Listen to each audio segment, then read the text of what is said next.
Hello, ladies and gentlemen, and welcome to something a little bit different. Welcome to a feature that I'm hoping to produce in conjunction with the Fluffenhammer, which, for those of you who don't know, is a podcast and indeed a small community that I and my compatriot Adam Nicol set up, which is based around the worlds and universes of Games Workshop, the Warhammer or Age of Sigmar and Warhammer 40,000 universes. For those of you who don't know what it is or where to find it, if you check out the links below, you'll find the podcast and the Facebook page and the web page for the Fluffenhammer. It's a very cool community. It's very positive, very forward-thinking. There's a lot of great creativity that comes out of it. It's a fun hobby and a worthwhile experiment, I feel. I'm very pleased to be part of it. For this series, I'm hoping to have a look at the history of my particular army, the army I always go back to in both the game and the background, the one that really piques my interest, which is, of course, the forces of Chaos. Now, I'm going to be doing this on a book-by-book basis, starting right at the very, very beginning with the book that I hold in my hand, which is Realm of Chaos Slaves to Darkness. Now, this is an amazing bit of work. I love it for what it represents as an historical artifact, because it was produced in the 1980s, and it was one of the very first books of its kind, insofar as I'm aware. This was actually really before my time. I came into the hobby around just in the earliest days of second ed 40k, so just after the original Warhammer 40,000, which was called Rogue Trader, had been discontinued, and the shift from Rogue Trader to second ed was profound. Really profound. One of the things about Rogue Trader is that it was very, I suppose you could call it naive. It was the first game system of its type. It was very much beholden to the tabletop role-playing systems that the creators and designers had been originally inspired by, and so was ridiculously detailed and complex. Every single miniature was its own character, essentially. It would be the equivalent of a character now. Even the individual troopers back then had more detail and more in the way of individual stats and equipment than the characters in the games do now. They were so difficult, the games were so complex and so difficult to play back in Rogue Trader that you needed the equivalent of a DM, of a dungeon master. You needed someone to officiate over the games, because to keep track of it all was absolutely lunatic. And the Realm of Chaos books were a grand experiment in the sense that they were some of the very first army books that elaborated the universes and that provided the forces of Chaos anyway. And some of the related forces, like the Inquisition, for example, is included in this book and detailed for the first time. This is really the first time a lot of this background is established. It was the first time this was ever done, and so it has this wonderful sort of ragged, ropey naivety about it. That's what I love about these books more than anything. They're experiments. This is long before Games Workshop have established anything like a house style. There is still that sort of grimdark element to it, but it's shot through with a very 2000 AD sense of humour. What I really like about it is that the artwork is really various in terms of its design and its style, because they didn't really have in-house artists back then. So it's weird. It's actually genuinely surreal at times. There are pictures in these books that they're not depicting like the wars or the war machines or anything like that. They're certainly not trying to sell models or anything like that. They are just strange. They exist to evoke a particular feeling, and in these books it's generally a feeling of disturbance and of being unsettled, which is something I really like. The book itself is absolutely beautiful. I mean, this is not the one that was re-released recently. they reprinted Slaves to Darkness in a very limited fashion for one of the recent events. I can't quite remember which one it was. This is not that edition. This is an original copy, which I got from eBay. And it's in very, very good condition, actually, because it's such a well-produced book. It's hardback, which is beautiful. The cover artwork is insane. You've got a depiction of Khorne on here, of Khorne himself and all of his legions, which is really, really rather lovely. And what you get from the artwork on the front cover is a suggestion of what's in the book, and that is that this is before Chaos Forces in either game system were cohered or codified. They are this polyglot force of just lots of different random elements all thrown together. They are genuinely chaotic, and that's really, really fascinating. It makes them very difficult to play and very difficult to keep tabs on, to how people kept a measure of what each individual miniature had or what they were doing. I do not know in this game system. I mean, even looking through, having read the book from cover to cover, I could not tell you how this game system works. It's absolutely lunatic, especially with this book, because in these books, chaos is genuinely chaotic, and that is not necessarily a good thing, in the sense that it is random.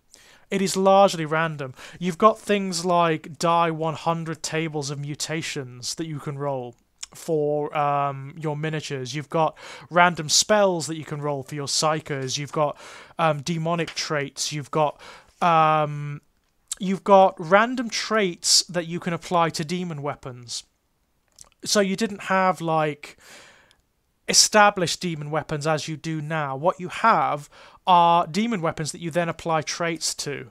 So they could do so many things. They could do so much, like ranging from making your character fly to infecting them with plagues, to reflecting magic, to parrying, piercing, immunities to particular effects. It's absolutely ridiculous. It is absolutely insane.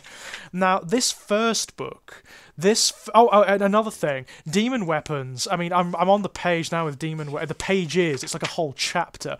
Demon weapons were very different back then. They were actually possessed by a demon, not just like in fluff terms or in background terms. So what you had to do was establish what type of demon was possessing what type of weapon, and then the weapon could be handled, but it could also escape. The demon could escape at particular points and manifest. So you could have, say, I don't know, a chainsword that was possessed by a greater demon of Khorne, and that greater demon of Khorne could erupt spontaneously from the weapon.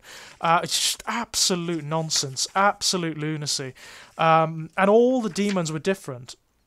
They weren't standardized as they are now. So a greater demon of Khorne could have all sorts of different attributes. They could have different mutations, different weapons, different armor, different abilities. It's so insane.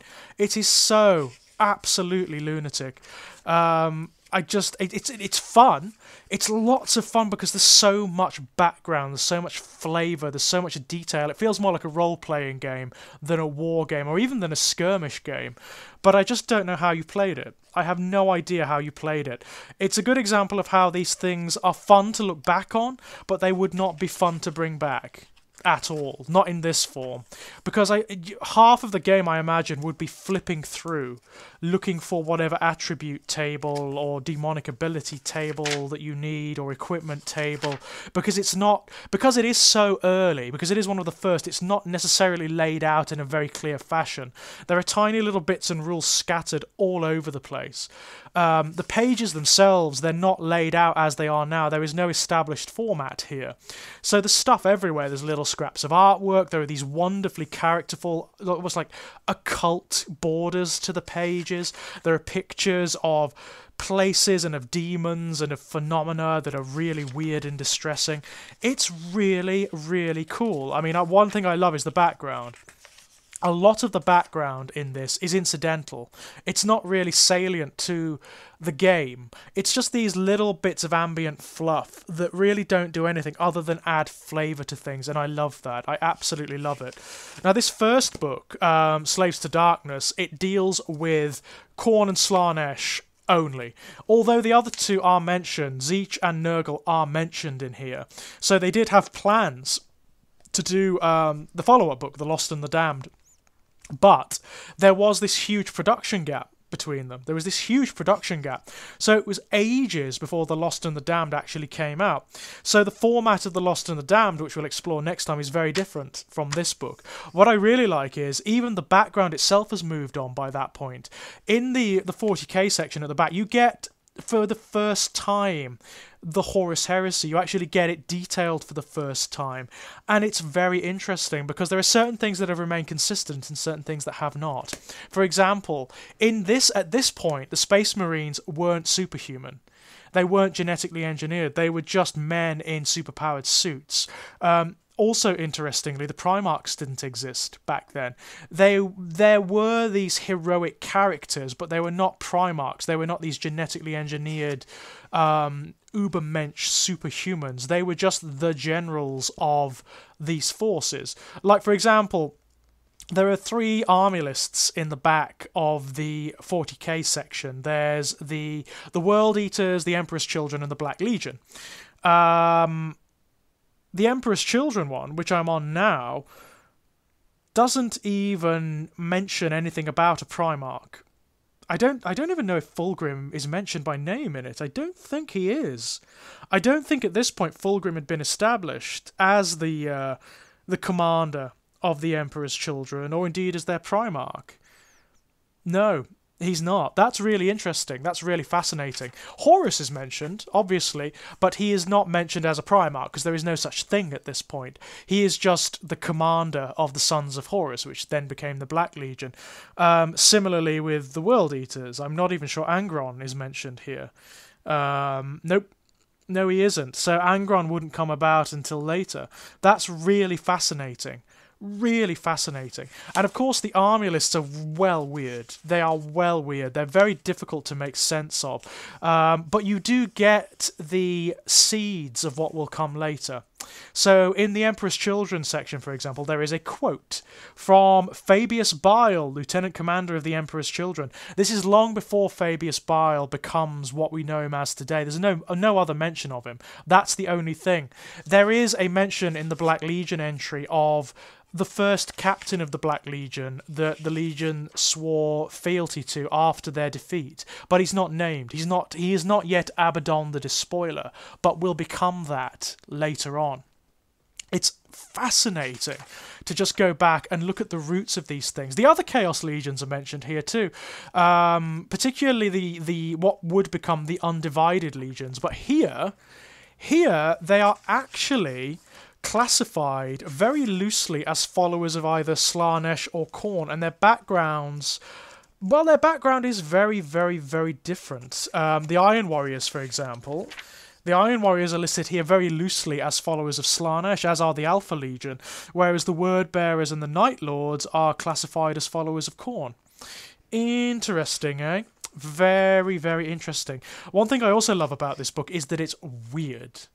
I mean, this is something that characterizes Chaos in general, but it's very deeply weird. You've got this whole thing with at this point, anything related to Chaos was just hideously mutated. You couldn't even... Many of the miniatures, like, for example, the Chaos Space Marine miniatures, you can't even tell they're Space Marines or that they used to be Space Marines. They're so hideously mutated. And that carried through into the rules of the game. So any follower of Chaos has, in their requisite army list entries, certain random numbers of mutations. And you roll for them on this table that's absolutely enormous. There are so many potentials, and they're so strange. Like, one of them is crossbred with a monster or with a creature, and then within that option there are other tables, die 12 tables of different creatures that you can crossbreed your miniatures with that give them different attributes. There are ridiculous things like brightly patterned skin, bulging eyes, blood substitution, funny walks. It's so strange. It's so absurd. So at this point, the Legions of Chaos were the surreal army. They were so surreal. As a result of that, they became very difficult to model. Like, you couldn't tell at the beginning of each battle what each miniature was going to become or what they were going to mutate into, so they were really very heavily symbolic.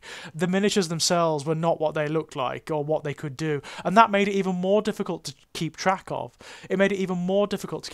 It's absolutely insane.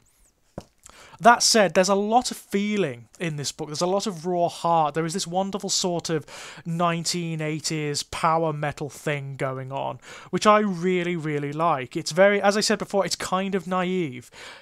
There is this enthusiasm for the material that just bleeds off the page because it hasn't ever been set down before.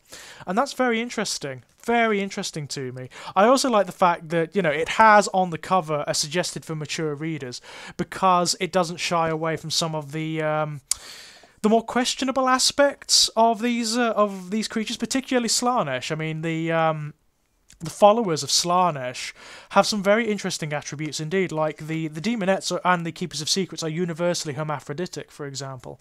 And one of the attributes that you can apply to your followers of Slaanesh is hermaphroditism. That's very difficult to say, which is really interesting. I really rather like that. Slaanesh, there is a particular piece of artwork which I'm looking at right now, which is really near the knuckle. You've got a Keeper of Secrets, and it does seem to be doing something rather interesting with a fiend of Slaanesh, whilst cultists and demons of Slaanesh look on. It's rather near the knuckle, and I rather like all of that stuff. I really do.